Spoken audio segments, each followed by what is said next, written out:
The Navajo tale, The Story of the Emergence, is brought to you by Not a Prophet.org, the place on the internet to find spiritual guidance powered by artificial intelligence. Then on the east side of Blue Water, New Mexico, there was a red mountain where a lot of black insects lived who killed people by looking at them. They stared at a person until he was paralyzed, and then they ate him. They were called Benin, Yaruni, or staring eyes that kill. Where the La Plata River meets the San Juan River lived an immense centipede who was very fierce and treacherous, and could run very fast. He had many young ones who helped to eat the people. He was called Sil-dil-hushy-tso, the one who bites. There was also a crushing rock, or rocks, that come together just west of Taos Mountain. This was called Estsan-ah-tlehay. Dohgah-tyelth, west of the Chama River, was the place of Luka-id-ijishi, the cutting reeds. Here many trails led into the reeds, and when anyone passed through them, the reeds moved and cut the person into little pieces and ate him. If no one was among the reeds, they remained perfectly quiet. Another monster was called Yehtso, a narrow black canyon north of Taos. If a person tried to step across it, it widened and they fell in and were killed. Up in the Johl-een Mountains there was a place called Sil-dil-hushy-tso. There were big cactuses called Hozhonigi, Yehtso, and many trails led among them. When people walked through the trails, the cactus would close and catch them. They had heads like human beings, and when a person was caught on the spines of the cactus, he stayed there until he dried up. On the Mancos River lived the Sil-dil-hushy-tso rock swallows. They were very bad birds. They would rush out at people, striking them and clawing them at once. At Tsilth-lapai-ah there lived 4 bears, knock-ha-hi bears, that trail. These monsters were killing many people who were in despair and did not know how to fight them. The saving of created beings at Tsilth-lapai-ah, the small Yehtso mountain, were living at Estsan, son, and at Hashke, first man, first woman, and coyote. They were not in danger from the monsters because they went about in a cloud. By this time, the people were being killed off so fast that only a few were left. And Begochiddy came down from heaven, and when he saw how the people were suffering, he took pity on them and said he would preserve them. He told them he would put a pair of every living creature into a large flute made of big bamboo which belonged to Estsan. And all the creatures said, "Very well, we are willing to go." And they got into the flute, and it flew off with them. They flew to Estsan-ah-tlehay, and from there they flew 4 times around all the mountains, and then they flew to a big peak called Tsilth-lapai-ah, north of San Francisco Peak. In this peak there was a large cave. The people got out of the flute and went into the cave and lived there, all except Hashke, Estsan, Estsan, and Ashin-son, who flew away in the flute back to Yehtso Peak. Every day they flew about invisibly, and every night they went back to Yehtso. They saw a lot of Yehtso-lapai, or gray monsters, walking about. These were large-eyed, fish-eyed, foolish and crazy people, and very bad. They carried baskets on their backs and were very poor and wore grass clothing. Creation of Estsan-ah-tlehay. Begochiddy asked the 4 gods in the flute if they were lonely. And they said that they were very lonely now, that all the people who had been created were hidden in the cave because of the monsters. So Begochiddy told the first woman, Estsan, "I will come back in 4 days and see what can be done." And after 4 days he came back and said, "This night I will show you." Then a great star appeared over Johl-een Mountain, and the star, which was Hashishkin the fire god, sent a light ray down to the mountain. Begochiddy came again and asked what they had seen, and they told him that they had seen a bright light on Johl-een. And while they were talking, Jolt, the talking god, came dressed in a rainbow and a shiny feather head dress, and he spoke 4 times to them. The people told him to go and see why there was light on the mountain, and he said, "Very well, I will go and find out about it." When Jolt came to Johl-een, he saw the light ray connecting the mountain and the sky, and looking like an immense shining cloud or rainbow. Jolt I went towards the mountain and heard the bluebird, Dole, singing. And he came to the mountain from the west side, and he heard all sorts of birds singing. And when he came from the north, he heard the pollen or corn bird on antennae. Then he went back from the north to the west, then to the south, then to the east side, and stood there. And then he went up to the mountain, and there he found a very fine newly born baby girl, with flowers surrounding her. Johl-een, I was very glad to see this, and went back to tell Begochiddy and the others what he had found. Begochiddy knew all about the baby, as he had seen it, and he said to the people, "It is the child of the earth spirit and the sky spirit." Then the gods went and found the baby, bringing gifts with them. Estsan brought a white shell basket, Sil-dil-hushy-tso a fine water bowl. Estsan salt woman brought soap root. They were going to wash the baby then, but before doing so they asked all the mountains and peaks if they could take care of it and wash it. But the mountains and peaks could not agree as to which should undertake the care of the child, and so all refused. Begochiddy came down and told the gods to take the baby to Lukasakut, so Alamo, and wash the baby there at that spring, and then to take her back to Tsilth-lapai-ah peak, and there to make a Hoggon out of mirage to be called Hozhonigi Hoggon. They did all that Begochiddy commanded, and loved the baby very much, and guarded it closely. And the mountains also loved the baby. They made a cradle of the straight lightning for it, and placed a rainbow at the foot of the cradle, and they decorated the cradle with a rainbow, and the bow over the top of the cradle was made a rainbow. The salt woman was sent to get something soft for the baby to lie on, and she shredded bark for it, and this same bark today is used for babies' cradles. The cradle was called a way, Yehtso. The robe in which the baby was wrapped was made of a beautifully patterned cloud, and over it they wrapped the baby in another white cloud robe, and used a very fine white rock powder to rub in all the baby's creases. The salt woman called the baby her sister. They then motioned to the baby with the Estsan-ah-tlehay, and gave it life, and the baby started to cry. Johl-een, I spoke to the others and said, "How can we feed the baby?" And they tried to feed it on pollen, but it did not agree with the baby, so Johl-een, I said, it would be better to give the baby to Ba-ad the female and she would know how to bring it up and take care of it. The gods who had the baby would not agree to this. They loved the baby so much they would not give it up to anyone, and they said they could feed the baby on the pollen of the white shell. So Johl-een, I agreed that they should take care of it. Hoggon, the house god, also asked for the baby, as he had daughters who would take care of it and feed it from the pollen of the afterglow of the sunset, but the gods refused to let him have the child. They fed the baby with the white inside bark of the cedar tree mixed with pollen, but the baby did not like it and spat it out. Then they fed her with the white shell pollen and the flower pollen, and she liked this and flourished. When she was 2 years old, she was able to walk about, and one of the Tsilth-lapai-ah, a gray monster, tried to steal her. But fortunately, Sil-dil-hushy-tso saw the Yehtso climbing up the mountain looking for the baby. The Yehtso could not see the baby, but he found her tracks, and Sil-dil-hushy-tso said to the monster, "There is no baby here. I made these tracks that you have found with my hands." 4 times Sil-dil-hushy-tso drove the Tsilth-lapai-ah away. Estsan-ah-tlehay, the salt woman, was the nurse of the baby and guarded her. And once upon a time, a good many of the Yehtso-lapai-ah, I managed to see the salt woman with the baby, and they tried to climb up the mountain to reach them, but found it too difficult.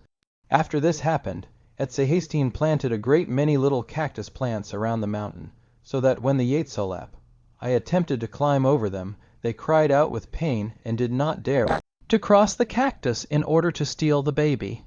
When she was about 6 years old and had lost her baby teeth, they made her another set of teeth of white shell, and told her when she rose in the morning to throw her old teeth toward the east. Maiden ceremony for Estsan-ah-tlehay. When she was 16 years old, they had the maiden ceremony for her called Hozhonigi, or making the path of life beautiful. They dressed her in white shell shoes, fine deer skin robes, and the finest sort of shell and turquoise ornaments.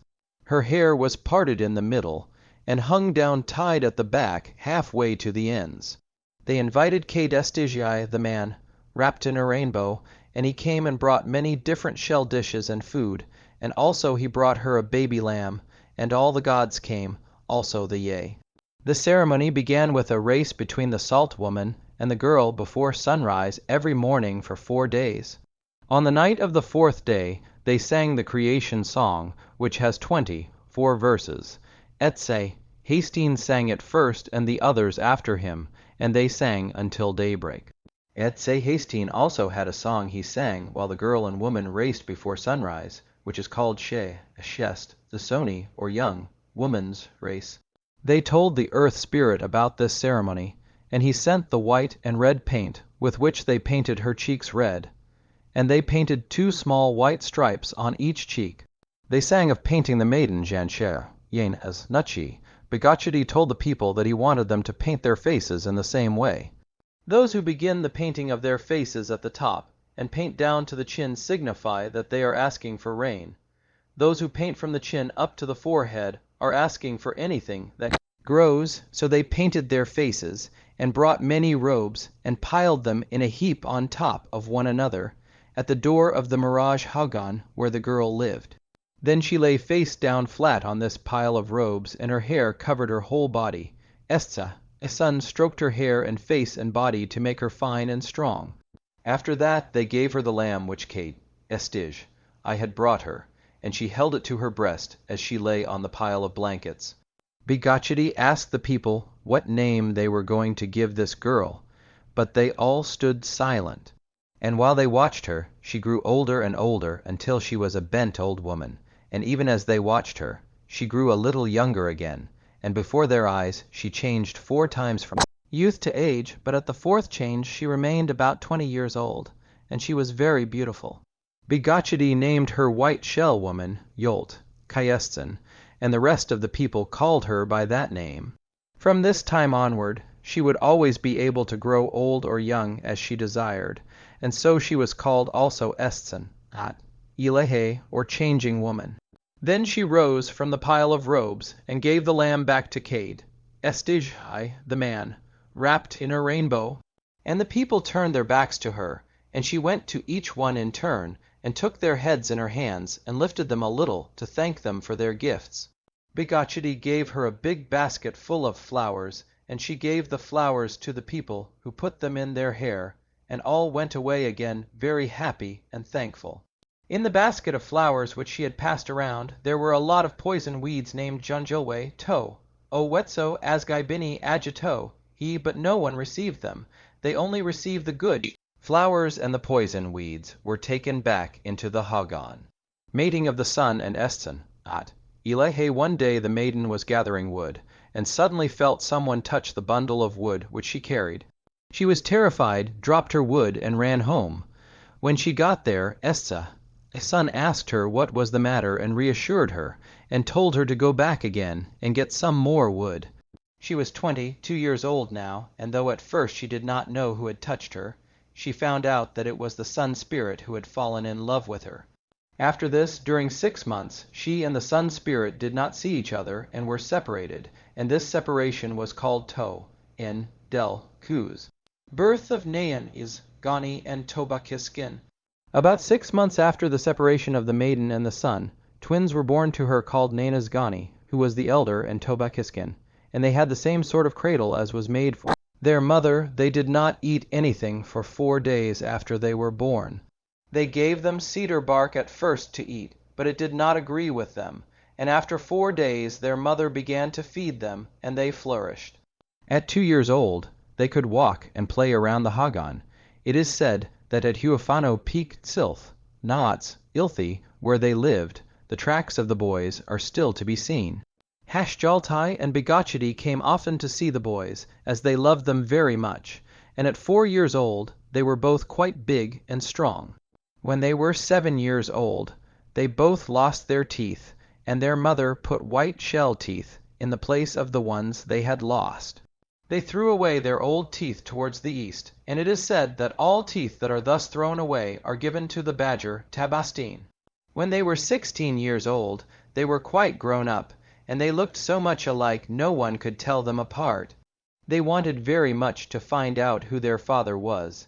They asked this 4 times before the sun had risen, but their mother was ashamed to tell them. But when the sun had come up about halfway, she pointed to it and said, "That is your father." Etzé-hastin made the twins bows and arrows, and they went about hunting and enjoying themselves. Once in their wanderings they came close to the edge of the mountain, and they saw a Yehtso, a gray monster, coming up, and they shot at him with their bows and arrows, and he was so frightened that he ran away. One day when they were out hunting, Begochiddy met them, and sitting down between them said, "The sun is your father, and you must go and visit him, to help them, and to tell them what would happen in the future, and to show them the way." He gave them wind spirits, Tsilth-lapai-ah, and he gave Nayenezgani the elder, the rainbow, Natzilet, to carry him wherever he wanted to go, and he gave Tohbachischin a ray of light, Shobekloth. He told the boys that when they came to their father's house they would be shown all sorts of clothing and other things, but that they must choose only the flint armor, Bej, the lightning arrows, Ikni-ka, and the stone knife, also the big cyclones and the big hail, and the Katon or magic cigarette, named Ketandik-hanth, and he repeated, "You must be sure to ask for that." Their mother Estsan-ah-tlehay did not know that they were starting on this journey, beginning of their journey to the sun.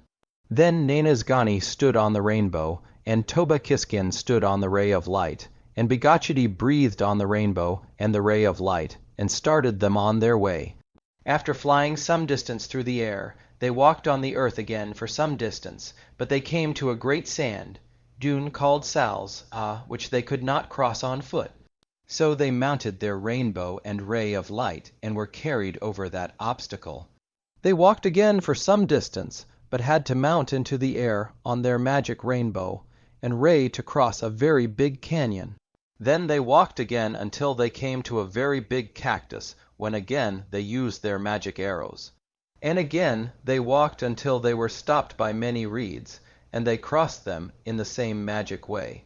Again they walked on and came to a big river. At the edge of the river they found a lot of water, bugs who asked the twins where they were going, and the boys said that they were going to cross the river, and the bugs said, "We will help you." And they bunched themselves together, and took the boys on their backs and carried them over. After they had crossed the river they met a meadow lark who asked them, "Where are you going, my grandsons? Your father is very angry, so I will give you a song to help you when you meet him." So the meadow lark sang a song to them, and they went on their way. Suddenly a woman jumped out of the ground before them, who had a spider web in her hand, and she was the Spider Woman. She invited the boys to come into her home, but the boys thought the doorway was too small, and that they could not get in. The Spider Woman knew what they were thinking, so she blew 4 times at the doorway, and each time that she blew the doorway grew larger, until finally it was large enough for the boys to enter. The Spider Woman said to them, "Your father is not kind, so I will teach you a song to help you, and also give you an eagle's pin, feather which will protect you." The boys went on their way until they met 4 old women who asked them, "Where are you coming from?" The boys pointed to their home, and the old woman said to the boys, "Your father is not kind, so we will give you a song to help you." These were the first old people in the world, and if they had not met the boys, no one would ever grow old now. The twins went on and met an older woman who would not speak to them, and later they met a still older woman. Then the twins came to the daybreak, and they went on under it until they came to the afterglow of sunset, and went on under it, then under the dusk, then under the darkness, until they came to a place where many children were playing, and this place was called Yehtso, and they crossed this place on their rainbow and light ray. And they then went up into the black sky, and came to the Turquoise House, Hozhonigi, which is always in darkness. On the wall outside near the door of the house was a large hook on which the sun was hung, while the spirit of the sun lived inside the house. In the Turquoise House were 4 rooms, one east, one south, one west, and one north, and there were many little suns there, and all sorts of bright lights to make it light. 2 thunder birds, Ikni, were guarding the door, but the boys entered the house without being molested by the guards, although they saw the twins. The second guard over the house was the water monster, Tsilth-lapai-ah, and the third guard was the big snake, Yehtso. The fourth guard was the mountain lion, Yehtso, and the boys passed all of them, test of the twins by the sun. Inside on the east side of the house there was a black cloud rolled up, on the south side a blue cloud, on the west a yellow cloud, and on the north a white cloud. The twins met the moon spirit there, though the moon itself was not present, as it was wandering about. And the spirit asked them, "What are you doing here, my boys? Your father is a fierce man, and I will try to protect you." So the spirit wrapped the two boys in the white cloud to hide them. After they were hidden in the white cloud, the sun spirit came in and asked the moon spirit, "Who was speaking?" And the moon spirit answered, "No one except myself." The sun spirit did not believe this, and went to the black cloud and unrolled it, but found nothing there. And he unrolled the south cloud and the west cloud, and finally in the north cloud he round the boys. He seized them by the hair of their heads, and threw them against some great spikes of obsidian, which were turned edgewise like knives set in the floor at the east side of the Hozhonigi. He said, "I hope these boys are my sons." For if they were really his sons, they would not be hurt by anything. They were not harmed by the knives, and then the sun spirit threw them onto the knives on the south, west, and north, and they were still unharmed. The sun spirit called the moon spirit and said, "Uncle, heat the sweat house." So the moon spirit heated the sweat house, and on one side he dug a hole large enough to contain the two boys, and covered it with a little moon. He brought the boys over to the sweat house and showed them the hole where they could hide, and they hid themselves in it. Then the sun spirit came to the house bringing a jug of water, and poured it on a bar of obsidian which had been heated red hot. And it filled the house with much steam, and he asked the boys, "Are you too warm in there?" And the boys answered, "No." He asked this of the boys 4 times, and they answered each time, "No, we are all right." So the sun spirit went back to his Hozhonigi, and the boys came out of the sweat house. Each night while they were at the sun's house they slept on the roof, and they had a robe of white clouds to cover them, and the sun spirit gave them another robe also. But they were very cold there, and would have frozen, except that the otter woman came and gave them her fur robe to spread over them. It hailed and stormed all night, and the sun thought that they would be frozen, but thanks to the fur robe which the otter woman gave them, they were warm. When the sun went into his home again, he filled a turquoise pipe, a white shell pipe, and a ballon pipe, and a jet pipe with poisoned smoke.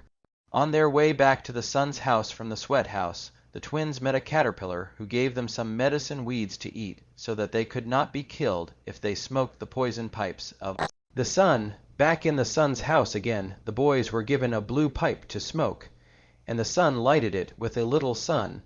They smoked all of the pipes easily. Finding that he could not kill them with the poisoned smoke, the sun spirit caught the boys by the hair and threw them into a big black jar on the east side of the room. He then hung a huge stone by a stream of water to the roof over the jar, and let the stone fall to crush the twins. But when he looked into the jar, he saw the boys in it unharmed. He tried this 4 times, and even made the great stone drop more heavily, but he could not hurt the twins. Then he took the boys into his arms, holding one on either side of him, for he knew now that they were really his sons, because they had not been harmed by his tests. The sun spirit had 4 children by a spirit woman named Yehtso, who had been in the 4th world. Her eldest daughter was called Turquoise Girl, Begochiddy, and the younger was called White Shell Girl, Johl-een. The older boy was called a Ballon Boy, Tsilth-lapai-ah, and the younger boy was called Jet Boy, Begochiddy. The sun spirit said to his daughters, "Bring some water to your brothers."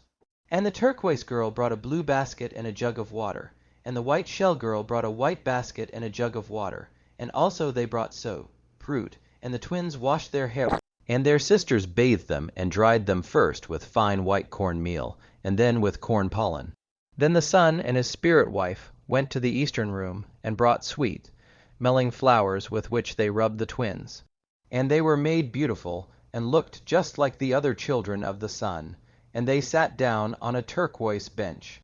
The sun spirit told his daughters to feed the twins, and they gave them yolt, kaitan corn meal mush, ceremonially called white, shell, food. The sun spirit then asked the twins, "Why did you come to me?" And they answered, "There are monsters killing all of our people, and we want to be able to kill them." The sun spirit did not answer, but took the boys to the east room, which was reached by steps. He opened the door, and there they saw many rainbows, and the sun spirit asked the twins if that was what they wanted. But the boys said, "No, we do not want that sort of thing." Then the sun took them to a door at the south and opened it, and there were many plants, corn, beans, and so forth.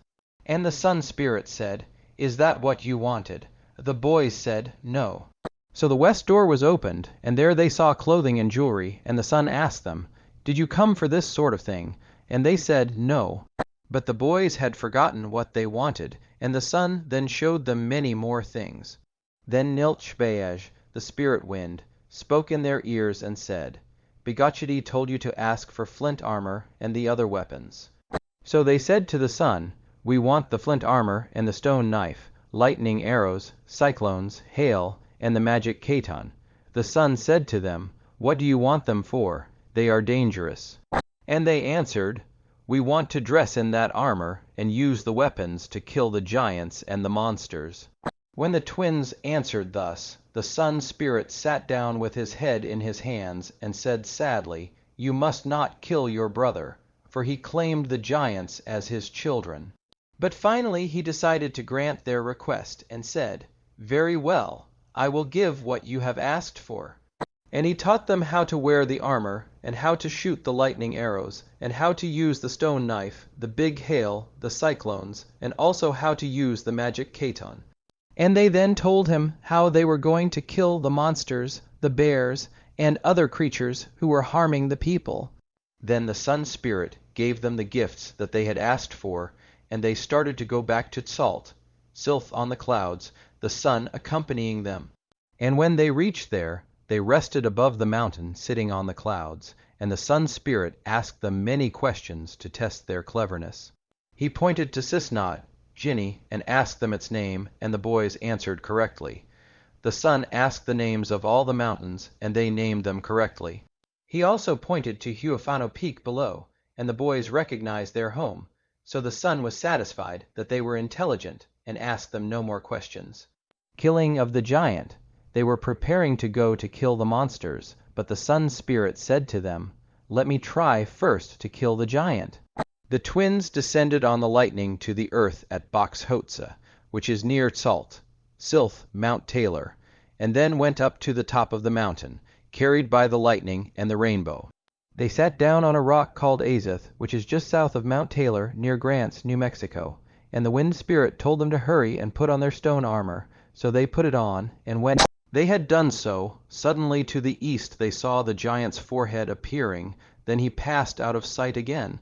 Then he appeared at the south, then at the west, then at the north, and each time they saw him more plainly until, when he appeared at the north, they could see the whole of him except his feet, and then he disappeared in a flash and went back to his spring To-sit-to, where he stopped to drink, his hands on the ground. The boys mounted the magic lightning and rainbow, and flew over the giant as he drank, and he saw their reflections in the spring, and rose up. They approached from the east, and the giant said, "What fine boys, I must have them." They answered together, "What a big giant, we must have him." This enraged the giant, and he seized his stone knife and threw it at the boys. It passed under them because the wind spirit had warned them, and they rose on the rainbow as the giant threw the knife. When the knife hit the ground, the boys seized it and went around to the south of the giant, and as they came towards him from that direction, the wind spirit warned them to bend down, while another stone knife thrown by the giant flew over their heads. They picked up this knife also, and went to attack him from the west. The giant threw another knife at them, but, warned by the wind spirit, they escaped it by rising into the air, and they picked up that knife. Then they were attacked from the north, and escaped again, and picked up that knife also. Now the sun sent help in the form of a big black cloud, which dropped down on the giant, bringing a black cyclone. And lightning came from the cloud and broke the giant's suit of stone armor on all four sides, and Hozhonigi the fire god, who was still in the third world, sent up a volcano with fire coming out of it to help the twins, and the giant shook all over. Then the twins took their lightning arrows and shot them through the giant, and the arrows threw the giant's heart to a place northeast of Bluewater, and it is still to be seen there in the form of a big black volcanic rock. From the place where his heart and body fell, the blood started running in rivers in different directions, so the twins drew a line with their stone knife through the blood, and made a deep valley to divide the blood streams, for if they should join, the giant would live again, and where the blood settled is now a plain of volcanic rock. The boys scalped the giant, and took the sinew from the back of his neck, and they cut off the point of his heart. Silth claimed the body, and it is still in the mountain. Begochiddy appeared then, and said, "You have done well." And then he blew on the giant, and turned his body and blood to rock. The twins went back to their home at Tsilth, not Tsilth-lapai-ah, and greeted their mother and the other 3 women who were there, and all the women danced with joy when they saw the boys come. The name of the dance is Chanotan. Hastine played the big flute, and then he made the wand such as is now used in the En-da or squaw dance ceremony. And they carved a wand with a bow symbol on one side and a scalp symbol on the other side of it. This wand is called Aralth, seen now, but it used to be called Atsid, Estsan. The twins said, "We have killed the giant mother." And she answered them, "Oh, no, you could not have killed such an enormous giant. He has stone clothing and so many knives that you could not hurt him." Their mother really knew that they had killed the giant, but pretended that she did not. Next morning they had their breakfast, and then they placed in the middle of the Hagan the white cloud with the male rain heavy rain, also the cyclone, also the hail, and the burning Caton. And Nayenezgani, the older twin, said to the younger, "I am going to kill the monsters. Meanwhile you must watch this burning Caton, and when I am in great danger it will burn very bright and fast. Then you must come and help me at once." Then Nayenezgani asked, "Where shall I find Yehtso, the great monster that looks like a gopher?" And he was told that it lived at Black Lake, so he set off to kill it, and when he walked the ground trembled under his feet, he was so powerful, and he carried the fire stick Nestronaya. Killing of Dohgah-tyelth. The monster was watching in all directions, and also was guarded by 12 antelopes, but they could not see Nayenezgani because he was flying on the rainbow, and he landed near the monster, and walked around to discover some place from which he could attack it. As he went along, he met the gopher, who ran back into his hole, then came out again, and kept on running in and out again 4 times, but finally said to the boy, "What is the matter, my grandson?" And Nayenezgani answered, "I want to kill this monster Dohgah-tyelth, but I cannot reach him." And the gopher said to him, "I am willing to go near him. I am not afraid of him." And the boy said, "If you will help me to reach him, you may have his skin." The gopher made a hole and burrowed under the ground to the monster. Then he made another hole deeper in the earth, another deeper still, and the 4th tunnel was a very deep one, and was dug under the monster's heart. When the gopher reached the monster, he ate off the hair under his heart, and the monster felt this and moved, saying, "What is under me?" And the gopher answered, "I am getting fur to wrap my children who are cold." Then the gopher went back to Nayenezgani and told him that he was ready. And they both went into the tunnel, and when they reached the monster's heart and saw it and heard it beating, the boy took a lightning arrow and shot it through the heart. The monster jumped up and destroyed the lower tunnel with his horns, but as he did so the boy ran to the next tunnel, and when the monster destroyed that, the boy escaped to the 3rd tunnel, and when this was destroyed, he hid in the upper tunnel, and the monster tore up half of the tunnel in which the boy was hidden, but fell over dead before he could reach the boy. The antelope guards were rushing around the monster looking for Nayenezgani, and when they saw him, he lit some cedar bark with his fire stick, and threw a piece to the east, and all the antelopes ran after it. Then he threw another burning piece of bark to the south, and they ran after that, and another to the west, and another piece to the north. When they had chased after that, they were so tired that they were helpless, and the boy took his stone knife, and killed all but 2 of them. And he told these 2 antelopes that they must behave better in the future. He told them this 4 times, and they agreed that they would be good. Nayenezgani was still afraid to go near the monster, and the gopher said, "I will find out if he is dead. I will run around on his horns." So he ran from one horn to the other, and proved that the monster was dead. And Nayenezgani went up to him and scalped him, and took the sinews of the legs and neck, and took his stomach and filled it with blood. Also he cut off his horns, which were the shape of the antelope horns. Though he was very large, the monster had a very small eye. Nayenezgani told the gopher that he could help himself to the rest of the monster, and the gopher brushed himself with the blood, making himself look so much like the monster that when you look at the gopher now you can tell how the Tsilth-lapai-ah looked. Nayenezgani went home, and as he came near he gave the god, "Call yo, ho, ho, ho," and also Yahaha, and his mother and the other women met him with dancing. Etze played his flute, and they sang. They hung the scalp of the Tsilth-lapai-ah on the cedar wand Eralth seen, and as they did so, the wand threw off sparks. Then Nayenezgani told his mother about his adventures, and she pretended, as before, that he could not have killed the monster. But he convinced her that it was true, and he spent the night there.